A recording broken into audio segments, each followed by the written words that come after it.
Olá, pessoal, tudo bem? Estamos então aqui para mais um episódio, histórias incríveis aí do meu pai, Miguel Duarte. Bom, gostaria de convidar você para então se inscrever no canal, né, no YouTube, Miguel Duarte Neto El Toro. E sobre o significado do El Toro, nós temos um outro vídeo e que eu convido também você para assistir o significado dessa expressão, porque El Toro é muito engraçado, muito interessante e inspirador até, eu diria, viu? Ahn, E eu tava aqui já viajando, falei assim, nossa, representa tanta coisa, mas deixa o pessoal assistir outro vídeo. Bom, gostaria inicialmente de agradecer a Sueli, do Kuruma GTK, que sempre tem nos apoiado, né? Pai, e você ganhou um presente hoje? Fala um pouquinho. Ganhei. Ganhei uma Já caramanhola. foi mimado já. Ganhei uma caramanhola do Thiago da Studio Racer. Obrigada, A Thiago. melhor oficina especializada em bicicleta de competições aqui em São Bernardo. No ABC em geral, a preços populares, atende toda a gama de ciclistas, de triatlon, de ciclismo, iniciante, bicicleta de competições e é uma revenda autorizada também. Então compareçam lá. Estúdio Reis. E obrigado ao Studio Racer e ao Thiago por estar nos patrocinando também nesse episódio. Obrigada, Thiago. Espero que em breve você esteja aqui conosco também, conversando um pouquinho com meu pai, né? E vocês trocando aí toda essa história que vocês têm em relação ao ciclismo. Bom, pessoal, o episódio de hoje temos aqui ainda, né, alguns elementos. Vamos falar aí sobre algumas histórias que remetem aí, que representam, né? Nós estamos aqui com o moletom da COB, Comitê Olímpico Brasileiro. Comitê Olímpico Brasileiro, e esse outro aqui? Seleção Brasileira de Ciclismo. Seleção Brasileira de Ciclismo, muito bom. Pai, falando um pouquinho da Caloi, até para aproveitar, né, a sua representação aí, o que representou a Caloi na sua época para o ciclismo brasileiro? A Caloi tem história. A Caloi, a gente conhece a história pelo Guido Caloi, pai de seu Bruno, que também o pai dele montou a fábrica de bicicletas aqui no Brasil, há 100 anos atrás, eles têm história. Na realidade, a fábrica de bicicleta veio em meados de 40, 50, mas já representavam a marca Caloi no Brasil. Aliás, fundada por eles no Brasil. Então, ela foi a inovadora do ciclismo pós-anos 60. Já tinha uma equipe da Caloi, corria grandes ciclistas como Nelson Consentino, pai da Fernanda Vera, Parou. Como é que chama a menina? Vera Lang. Então volta um pouquinho. Não, pode continuar. Tá. Depois você corta. Bom, Nelson Consentino, grande corredor da Caloi. Vários corredores que passaram pela Caloi e fizeram sua história no Brasil e na América. Tivemos Cláudio Rosa, um grande ciclista. Corá, grande ciclista. Depois veio, nos anos 70, veio a equipe monstro Caloi, que dominou aqui a América do Sul inteira. Tivemos vice-campeão mundial, vice-campeão pan-americano, vencedor da Volta do Uruguai, primeiro, segundo, terceiro, Chile, grandes competidores.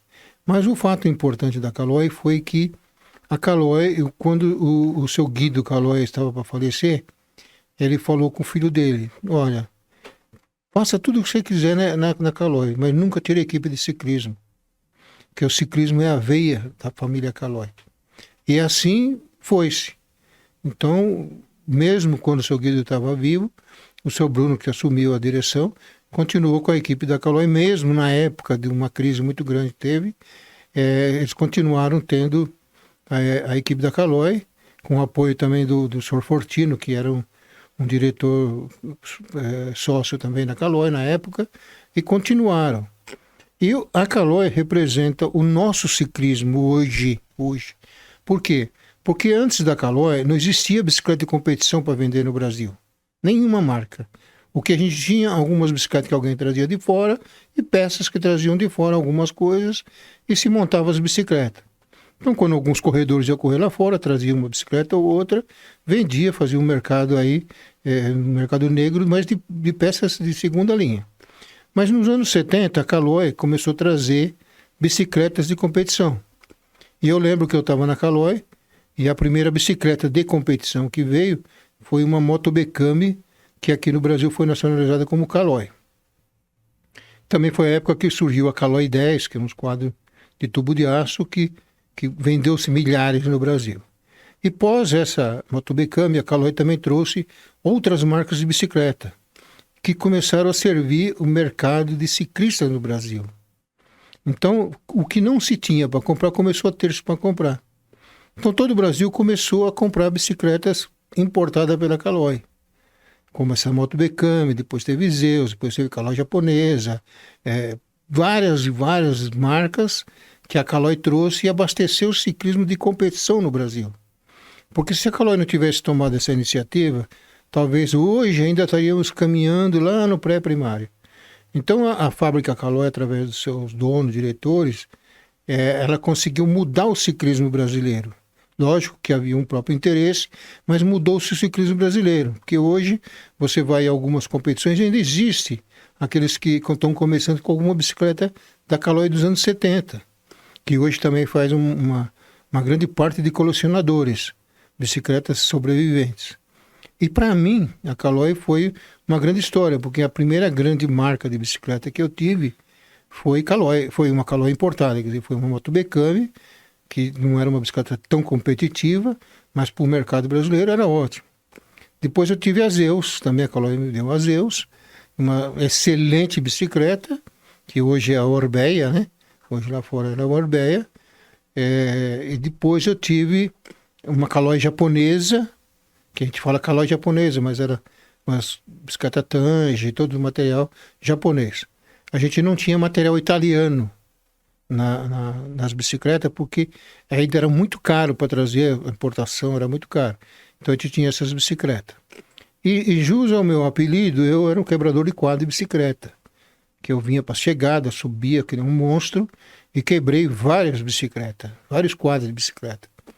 E o único que eu não consegui quebrar, que foi no meu último ano, eu estava competindo lá na Itália e a minha bicicleta quebrou. Aí nós estávamos se preparando para os Jogos Pan-Americanos e o Fortino levou a minha bicicleta na fábrica da Colnago para soldar, porque estava trincado. Aí chegando lá, eles ficaram admirados como se quebra um quadro de bicicleta, porque é quase que impossível quebrar um quadro de bicicleta de competição. São quadros especiais para a competição. E me deu uma bicicleta Colnago, que felizmente ou infelizmente eu não consegui quebrar essa bicicleta nunca. Eu usei ela até o fim da minha história. É lógico que depois eu calonizei ela, virou uma Caloi, né? Então a Caloi representa a mudança do ciclismo de competição no Brasil e de bicicletas. Porque se não houve nenhum interesse de outra indústria ou de outras pessoas trazerem bicicleta de competição para o ciclismo brasileiro. Em meados dos anos 70 também, a Peugeot andou pelo Brasil e trouxeram algumas bicicletas de início de competição, aquele carro de entrada, mas como a indústria da Peugeot também se afastou do Brasil, não teve mais. Então a Caloi representa a mudança do ciclismo brasileiro. Como eu mesmo disse, depois eu vou explicar o porquê que eu fiz a diferença no ciclismo brasileiro. Mas eu só vou dar um toque. Quando eu comecei a competir, quem tinha lá fora, os gringos, eu falo gringo, de Uruguai para cima, eles gritavam e o ciclismo brasileiro se recolhia. Então o ciclista brasileiro competia lá fora para chegar um na frente do outro. Aí eu fui o melhor brasileiro, Então se o cara chegava 40º, era primeiro, 41º, segundo, terceiro era brasileiro. Se chegasse em 10º, e assim por diante. E eu fiz questão de mostrar que brasileiro anda na ponta. Então, sofri muito, mas coloquei a camisa do Brasil e da Caloi lá na frente. E pós mim veio grandes ciclistas como Braga, Vanderlei Magalhães, e toda essa gama de ciclistas que veio nos anos 80, 90, veio assim, ciclista brasileiro, que vieram e fizeram história. Lógico que com uma melhor autonomia, porque já existia nutricionista, já tinha médico, já tinha uma gama de coisas que veio lá de fora. Depois que eu mudei, que eu fiz mostrar que o brasileiro é ciclista igual aos outros, que falta só treinamento, mudou a história do ciclismo. E isso também graças à Caloi, porque nós fomos patrocinados muitos anos e a Caloi nos levava a competir lá fora. E na sua época, todo mundo queria fazer parte da equipe da Caloi, né? Era uma grande referência. Funcionava assim, todo cara quando começava a competir, ele se espelhava na Caloi. Então, duas grandes equipes em São Paulo, Brasil, Caloi e Pirelli. E depois tinha outras grandes equipes do interior, de Americana, de Araraquara, de Jundiaí, de Campinas, grandes equipes, e fora do estado também. Santa Catarina, BESC, Rio Grande do Sul, vários, mas todo ciclista, o sonho deles era competir na Caloi. Certo. E eu tenho o privilégio de falar que alguns corredores me procuravam quando estava no auge e falavam assim, como eu faço para correr na Caloi? E eu falava, eu ensinava, eu sempre ensinei, treina, treina e treina. Então a Caloi, ela faz parte do ciclismo brasileiro. Hoje não está tão atual dos anos, porque tem grandes equipes sem ser a Caloi. E para você ter uma ideia, quando alguém ia pedir um patrocínio para uma equipe, as pessoas falam assim, vai na Caloi, pede patrocínio da Caloi. Então a Caloi chegou a patrocinar várias equipes em vários estados, como Santa Catarina, Porto Alegre, no Paraná, entendeu? Eu mesmo competi para a Caloi do Rio de Janeiro, no meu último ano de Caloi, levando o nome da Caloi numa equipe do Rio de Janeiro. Interessante que você comentou que foi um pedido do seu Guido para o Bruno, né? Enquanto ali, um pedido de pai, que o filho fez questão de atender, né? E como isso foi importante para marcar o nome da Caloi na história do ciclismo, né? E ser ali uma grande referência para tantos ciclistas da época, né? Então, pode ser que não, se a gente for olhar comercialmente, não dá, podia até não dar nenhum lucro, né? Mas o quanto isso foi importante para marcar o nome da Caloi na história do ciclismo brasileiro, e até hoje é uma grande marca, uma grande referência, né? Qualquer pessoa que vai comprar uma bicicleta sempre pensa na marca. Então, você falando isso, eu lembrei que você tem uma empresa igual com seu marido, a VS Bike, e eles estão também comercializando Caloi, estão recebendo pedido de bicicletas Caloi. Isso, mas a gente vai falar sobre isso fala. Mas voltando momento. ao assunto, o interessante da Caloi no Brasil foi o seguinte, ela, além de o senhor Bruno Caloi patrocinar a equipe da Caloi, co-patrocinava outras equipes, como eu já falei, Caloi de São Bernardo, etc., ele também era presidente da Confederação Brasileira. E ele sempre, uma coisa que eu sempre admirei nele é o seguinte, ele era caloiano, como a gente falava, mas ele dava grande valor para outros ciclistas que não era da Caloi. Uhum. Então, por exemplo, o Wanderlei Magalhães, que veio lá de Goiânia, ele observou, ele também dava palpite na equipe, porque ele era interessado, e outros grandes ciclistas que ele observava, Laércio Pojuca, da minha época, outros grandes ciclistas, mas eu lembro o seguinte, todo mundo queria correr na Caloi. Como todo mundo queria ser campeão da 9 de julho. Uhum. Eu, por exemplo, ganhei a 9 de julho. Por falar em 9 de julho, nós temos um vídeo que você conta ali a sua... todas as provas, né, que você participou, que foram algumas, 9 participações, campeões 77.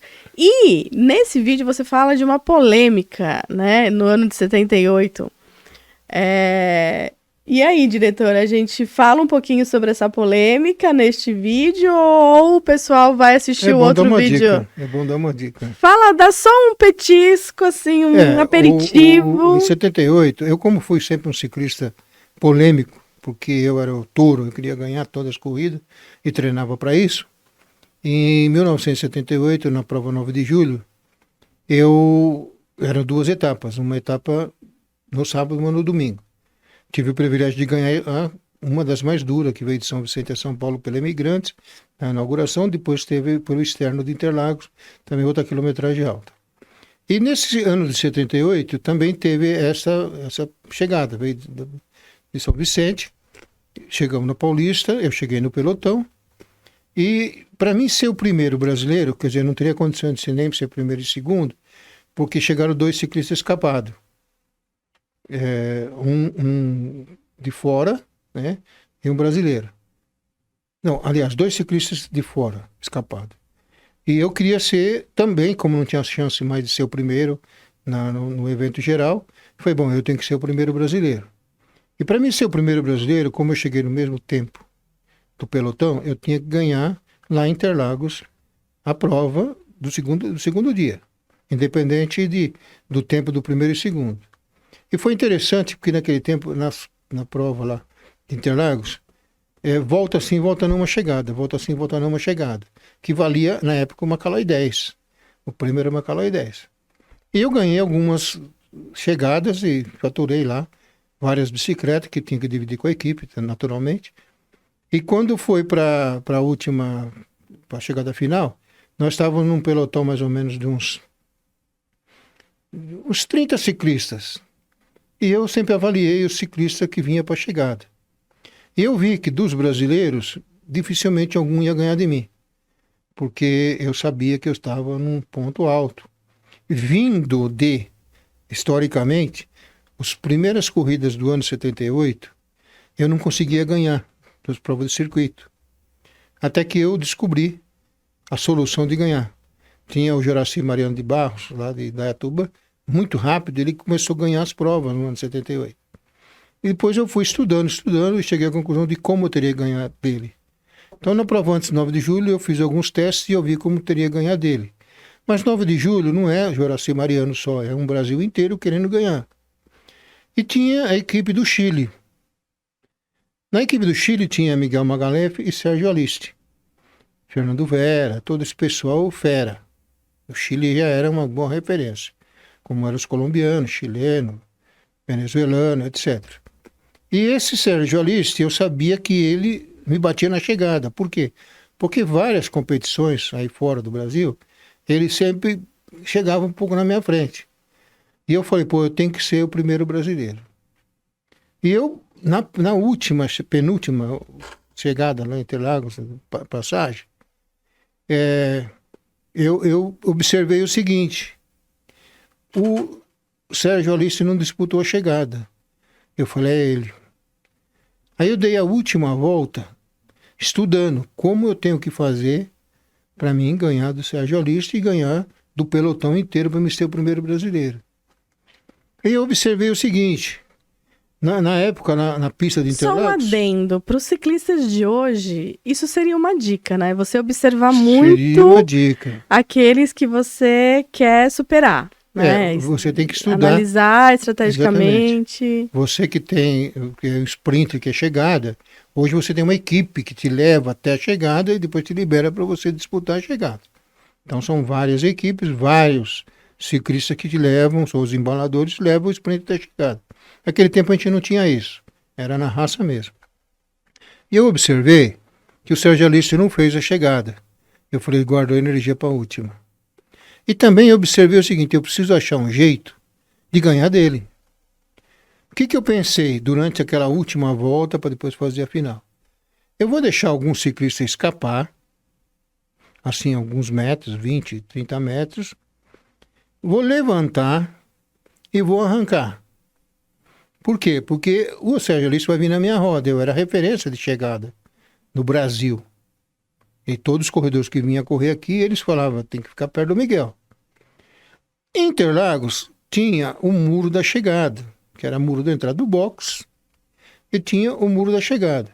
E tinha a risca que vinha lá de trás, a lista branca que vinha e terminava no muro. O que eu pensei? Eu vou levar esse chileno para o muro. Como que eu vou fazer isso? Eu não posso fechar ele. É desleal. Eu vou, naquela última volta ali de 4.800 metros, que era o externo, eu vou levar ele para a risca branca, que vai de encontro no muro. O que eu fiz? Eu falei assim, eu vou deixar alguém atacar, e quando chegar próximo, aí eu venho remontar em cima, que eu vou embalar. Quando chegar próximo ao ciclista, eu vou dar a entender que eu vou passar o ciclista pelo lado direito. Quando eu chegar em cima, eu venho e volto para a lista. com certeza esse chileno vai estar do lado esquerdo, que era o Sérgio Aliste. E assim eu fiz. Na subida eu deixei um ciclista escapar, pegou 20 metros, e ele veio. Olha, a hora que chegou na hora de eu levantar, embalei. Quando eu estava chegando próximo do ciclista para passar por ele, eu dei a entender que ia passar pelo lado direito dele. Mas quando eu cheguei a 3 metros dele, eu fui para a esquerda. E eu percebi que o chileno estava no meu lado esquerdo. O que eu fiz? Eu peguei aquela lista branca e fui reto. Eu não fechei ele nem para a direita, nem para a esquerda. Eu fui para a lista branca e fui reto. E ganhei a chegada. Mas antes de eu ganhar a chegada, quando ele percebeu que ele ia para o muro, ele levantou a mão para dizer, está me fechando. Então eu ganhei a etapa, mas foi uma polêmica. Por quê? Todo mundo começou a me vaiar, que disse que eu tinha fechado o chileno. Tanto que o seu Fortino, que estava lá também, que era na época já o presidente da federação, chegou em mim e falou, pô, Miguel, você não precisava disso. Eu falei, mas disso o quê? Eu não fiz nada. Ele falou, não, você fechou ele. Eu falei, não fechei não. Quem fechou ele foi o muro. Vai ver. Aí passou uma meia hora de discussão, fui vaiado, aquelas coisas todas. Aí a Globo, na época, filmou de frente. E foi lá, correram lá, viram que realmente eu vim para a linha, a 100 metros, 80 metros da chegada, entrei na linha branca, tinha aquele espaço grande ainda para o muro, e eu vim na linha branca e o muro foi fechando. Aí eles viram que realmente o chileno que optou por lado errado. Aí eu fui consagrado vencedor, eles falaram em alto-falante, tudo. Aí depois todo mundo começou a me cumprimentar, tudo. Eu tenho até uma foto histórica dessa aí, que eu estava noivo, né, na época já. Estava noivo, ia casar em dezembro, eu tenho uma foto beijando minha noiva lá na chegada. Nós temos essa foto. E foi muito bacana, porque ficou a polêmica, né? Fechou ou não fechou. Mas a Globo mostrou realmente que o que eu usei, que eu acho que todo ciclista deve usar, é estratégia. Estratégia. Nós temos um campeão mundial. E por mais que você tenha uma equipe, o ciclista tem que ter essa mentalidade. Ciclista, ele tem que ser estratégico. O capitão tem que ter estratégia, porque é ele que comanda a equipe. Nós temos um campeão mundial de júnior no velódromo, chamado Mauro Ribeiro. Hoje já é veterano também. E ele foi campeão mundial como? Correndo lá no velódromo. Então, várias voltas, o ciclista atacava, pegava. E numa daquelas idas, ele atacou e foi. E ele tirou uma volta do pelotão. Circuito de 350 metros, o velódromo. Ele tirou uma volta. Quando os gringos, mundial, se tocaram, júnior, mas são competição mundial, se tocaram que ele estava com uma volta na frente, começaram a gritar para tem que largar, e veio o final da prova, ninguém conseguiu tirar a volta dele e foi campeão mundial. Graças ao quê? Graças a performance física e performance inteligência. Tanto que esse ciclista foi o único que ganhou uma etapa na Volta da França até hoje. Tem que tirar o chapéu para ele. Então essa estratégia, eu lembro que quando eu falava, que eu dava palestra, eu falava, tem que usar a cabeça. Eu, por exemplo, observava os ciclistas competindo, eu olhava o pneu dele se estava baixando, eu olhava se a roda tinha quebrado um raio, estava balanceando, eu observava a feição do ciclista, se ele estava desgastado, porque as provas naquele tempo 180, 150 quilômetros, principalmente Interlagos que a gente fazia, aquilo era mortal. A gente tinha que fazer 90 quilômetros com uma garrafinha uma caramanela de água de 500 ml. Que não é que nem hoje que você tem à vontade. Então, era mortal, você tinha que estudar o adversário. E graças a essa estratégia que eu aprendi lá no Exército, eu aprendi ao decorrer do tempo, eu posso garantir uma coisa. Tive alguns treinadores, né? Parentes treinadores, mas nunca me ensinaram nada. Eu observei. 2 ou 3 coisas, mas eu observava.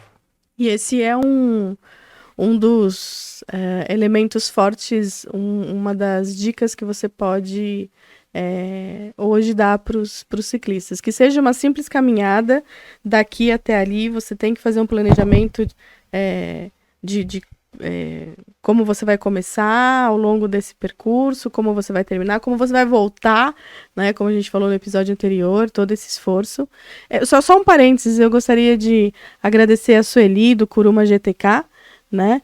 E dentre essas outras dicas, né, para os ciclistas hoje, seja ciclista amador, profissional, para quem anda de final de semana, além dessa questão de observar e de fazer um bom planejamento, né, estratégico, de acordo com os objetivos que você tem dentro do ciclismo, que outras dicas você poderia dar para quem anda aí de bike? Seja... Bom, em primeiro lugar, existe um ciclista de competição, existe ciclista que gosta de competir contra os amigos. Então eu falo que é o ciclista campeão de treino. É o cara que vai treinar e quer ganhar dos amigos para dizer que eu cheguei na frente, cheguei aqui. E quando chega na corrida não anda. Entendeu? E tem estratégia de ciclismo, por exemplo. Quando você faz uma estratégia de treinamento para uma determinada competição, você tem que estudar as possibilidades dos seus adversários. Então você tem alimentação antes, você tem hidratação no meio, você tem no final, e no final de tudo você tem que estar sem consciência que você está 100% da sua capacidade física. Por isso que eu falo, você não precisa tomar nada, você precisa se alimentar e estudar o adversário. Por exemplo, mais para frente eu vou contar sobre os Jogos Pan-Americanos de Porto Rico, no qual eu perdi a chance de ser primeiro ou segundo. Fui oitavo por um erro de estratégia da equipe, entendeu? Que eu estava hiper preparado a ponto de ser campeão pan-americano. Mas infelizmente uma estratégia da equipe me roubou esse título, mas mesmo assim ainda fui o primeiro brasileiro. Que era uma época que brasileiro chegava de 20º para trás e olha lá. Depois de mim foi legal, porque veio aí Cássio de Paiva, Mauro Ribeiro, Vanderlei Magalhães. Não dá para numerar um tanto de ciclistas que vieram, mesmo não sendo da Caloi. Sendo Paraná, de Santa Catarina, Mércio Ney. Nossa, quanta gente. Entendeu? Quanta gente que representou o Brasil lá fora. Por quê? Porque eles abriram a história, eles começaram a ver que o ciclismo é estratégia, pulmão, determinação e disciplina. Por exemplo, eu não sou um ótimo dançarino. Por quê? Porque na época o ciclista não dançava. Eu não dançava. Eu tenho fatos, se eu for contar, das amigas ir lá em casa buscar para dançar. Eu falava, não, eu estou concentrado para uma competição. Aí elas falavam assim, mas quando vai ser a competição? Eu falava, o ano que vem. Como, você está doido? Não, eu estou determinado a ir nessa competição. Principalmente nos Jogos Pan-Americanos do México, que eu tive lá em 74, no Pan-Americano de Porto Rico, e o Mundial, entendeu? Então eu me concentrava, eu sabia que a batalha ia ser dura. Então para você ser convocado para uma seleção brasileira, tenho história sobre isso, para você competir lá fora, num ciclismo teoricamente arcaico, que eu posso falar para vocês com toda certeza. Tudo que a gente fazia lá fora é aquilo que a gente ouvia e aprendia de outros. Por quê? Porque faltava. Hoje nós temos, graças a Deus, nós temos professor de educação física, especializado em ciclismo, preparador físico especializado em ciclismo, nutricionista preparado em ciclismo. Basta você ir lá na cidade universitária, você vai ver quantos especialistas nós temos. E mesmo as equipes hoje, que são grandes ciclistas, eles têm uma noção grande sobre o ciclismo, sobre de como se preparar, sem contar de material, né? Material hoje você vai em uma bicicletaria simples e você compra o que você quer. Lógico que custa caro, mas você tem que ter um objetivo. As pessoas falam, mas com esse dinheiro eu compro uma moto, um carro. Tudo bem, você compra uma moto e um carro, mas não vai correr de bicicleta para exibir uma bicicleta de ponta ou chegar na ponta, entendeu? Eu tive o privilégio e falo, nunca comprei uma bicicleta de competição. Sempre me foi ofertado. E naquele tempo tinha uma coisa interessante. Você ia correr uma equipe, eles te davam uma bermuda, uma camiseta, você tinha que comprar o capacete, você tinha que comprar a sapatilha. E te davam uma bicicleta. Quando você terminava a temporada, se você não fosse correr, eles não queriam que você corresse, mas você tinha que devolver tudo. Aquela bermuda usada, a bicicleta, que ia ser para um outro determinado ciclista, a camisa mesmo suada, você tinha que devolver, porque era assim, não tinha outro. Então hoje não, hoje você compra todas as marcas do mundo de camisa, de bermuda, você tem opção de tudo aqui. Então tudo aquilo que eu, por exemplo, comprava para treinar uma bermuda argentina da Hove, luva, tal, não podia E hoje competir você tem com toda eles. uma tecnologia, né? Hoje você tem uma da tecnologia, roupa. você tem a bicicleta com alguns anos atrás, ela começou a ser testada de bicicleta em competição em túnel do vento. Hoje existe material hoje da NASA na bicicleta. Eu tenho informações de grandes ciclistas que foram treinados pela NASA. E por falar em roupa, essa mesa tá até meio que caindo aqui, porque o peso, né, dessas vestimentas que nós temos aqui. Conta um pouquinho pra gente do que significam aqui esses... Olha, hoje, você vai numa loja e compra um blusão desse aqui. Deste aqui, não este aqui. Então, grandes ciclistas do Brasil têm esse uniforme guardado. Eu tenho o privilégio de ter alguns guardados. Por quê? Porque só vestia esse uniforme quem estivesse na seleção brasileira. Aí eu falo, como você vai vestir um uniforme desse na seleção brasileira? Tinha que se passar pelo processo. Infantil, juvenil, terceira, segunda, primeira.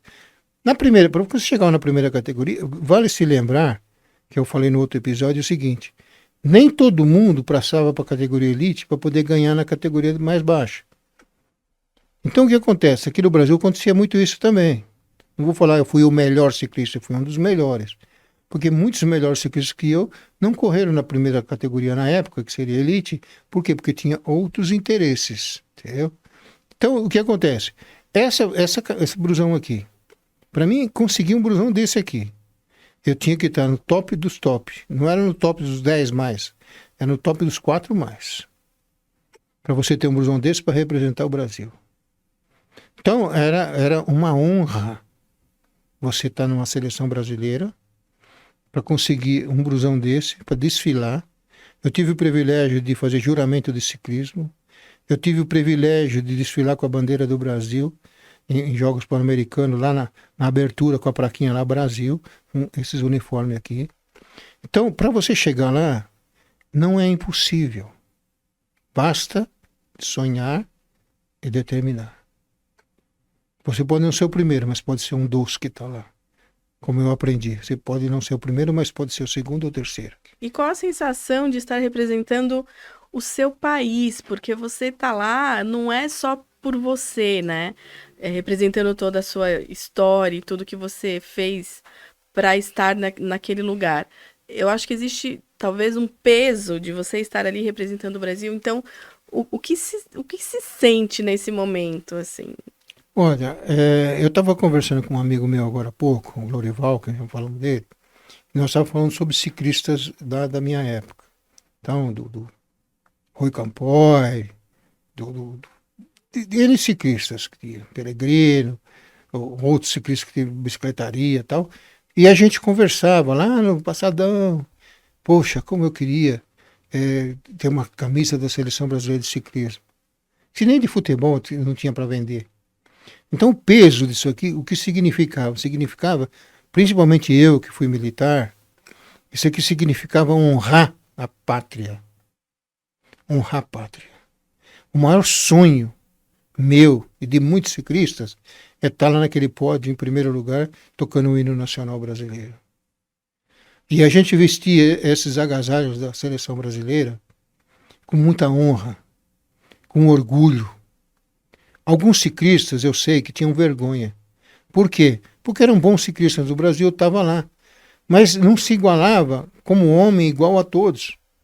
E eu tive muito exemplo dos pracinhas brasileiros que foram lá na guerra e honraram o nome Brasil.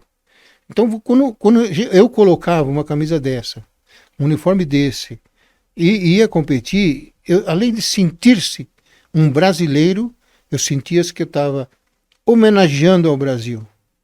Tanto que eu tinha um objetivo, na minha mente sempre foi assim. Enquanto eu estiver andando no pelotão, na ponta, no pelotão, ou até no meio do pelotão, no fim do pelotão, com a camisa do Brasil, eu estou lá. A hora que as minhas forças acabar, que eu não tiver mais condição de acompanhar o pelotão, eu paro. Por quê? Porque o nome do Brasil, que hoje, infelizmente, não é como antigamente, o nome do Brasil é uma honra. Então, esses aqui eu guardo de recordação e eu espero que meus filhos vão guardar, minha filha, como você vai guardar, para falar assim, olha, o meu pai ganhou isso aqui com muito esforço. Minha neta vai falar assim, o meu avô competiu com isso daqui na época que era difícil. Então hoje você vai numa loja de esporte, você tem qualquer blusa que é comprada de qualquer país. Mas essa daqui e outras que grandes ciclistas do Brasil têm guardada, foram muito suor e com muita honra. Com muita honra. Então o peso é de 1 tonelada, cada uma, para arrastar. Às vezes eu fico estudando como que os egípcios lá colocavam aquelas pirâmides lá em cima. E eu fico imaginando como que eu consegui chegar a vestir uma camisa da Seleção Brasileira de Ciclismo e andar lá no meio. Andava lá no meio. Não tive o privilégio de ganhar, porque faltava realmente instrução, instrumento capacitado. Entendeu? O ciclismo lá, mesmo o ciclismo amador, que era um profissional, eles estavam 50 anos na nossa frente. Quando um francês falou para mim, o ciclismo brasileiro está 50 anos atrasado, eu fiquei nervoso com ele. Eu falei, esse homem é francês. Passados anos, eu entendi o seguinte, no ciclismo, nós realmente estávamos atrasados. Não 50 anos, talvez 100. Por quê? Porque o que veio para o ciclismo brasileiro foram apaixonados, não técnicos. Tanto que em 1980, foi o ano que eu parei, o Brasil teve uma seleção olímpica de primeiro mundo. Por quê? Porque trouxe um técnico de nome internacional lá fora. Todo O que ele fez? né? Ele fez o brasileiro mostrar que brasileiro também é competidor de ponta. Então você tem ali Mauro Ribeiro, você tem o Luciano Paglarini, você tem Márcio Mey, essa gama de ciclistas que veio nos anos 80 e 90, que representaram o Brasil, mas eu tenho certeza de uma coisa, poucos deles sabem o peso dessa camisa aqui, porque eles tiveram já uma diferença na evolução. Como hoje tem uma evolução de tudo, principalmente do ciclismo. A globalização hoje, você pega o seu celular e você compra o que você quer do mundo da melhor qualidade. E chega no dia seguinte. E chega no dia seguinte. Então é um fato que a gente tem que comentar. E tem algumas fotos aí que você falou que eu vou comentar o esforço dessa competição. Nós temos uma camiseta aqui do Rio de Janeiro. Essa camiseta foi uma camiseta histórica, que inclusive essa camiseta ela já está...